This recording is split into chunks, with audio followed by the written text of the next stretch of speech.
मी अनिता उले मराठी ट्रेडर्समध्ये आपले सर्वांचे स्वागत आहे. आपण पाहू शकतो की ग्लोबल मार्केटमध्ये डॉ जोन्स निगेटिव्हमध्ये आहे आणि आपली गिफ्ट निफ्टी सुद्धा निगेटिव्हमध्ये दाखवत आहे 28 पॉईंट. तर आपण उद्या निफ्टीची एक्सपायरी आहे आणि एक्सपायरीच्या दिवशी पाहू शकतो की कुठले कुठले लेवल्स असू शकतात आणि डेच्या टाइम फ्रेममध्ये आपण पाहू शकतो की ही डोजी कॅन्डल झालेली आहे आणि उद्या कदाचित मार्केट 700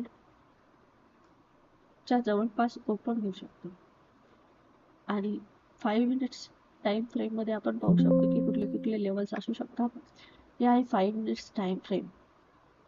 5 मिनिट्स टाइम फ्रेम मध्ये आज मार्केट गॅप अप ओपनिंग झालं होतं. 24,750च्या तिथं ओपन झालं, पण शेवटी मार्केट तिथं सस्टेन होऊ शकलं नाही आणि तो तिथून रिव्हर्स झालं.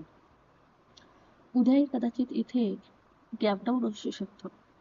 गॅप डाऊन होऊन इथं सस्टेन नाही झालं तर मार्केट खाली परत डाऊन साईडला ब्रेकआउट देऊ शकतं आणि नेक्स्ट सपोर्ट आहे मार्केटचा 25,550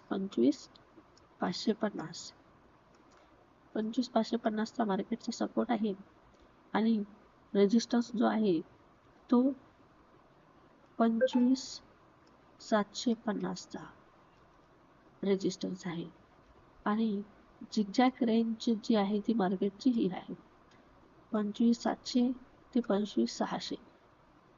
या 100 पॉईंटमध्ये मार्केट झिगझॅग जर झालं तर कॉल बायर्स आणि पुट बायर्स यांना काहीही प्रॉफिट होणार नाही. तो प्रॉफिट होणार फक्त कॉल रायटर्स आणि पुट रायटर्सला. तर असेच नवनवीन अपडेटेड व्हिडिओ पाहण्यासाठी माझ्या चॅनलला शेअर आणि सबस्क्राईब करायला विसरू नका. धन्यवाद.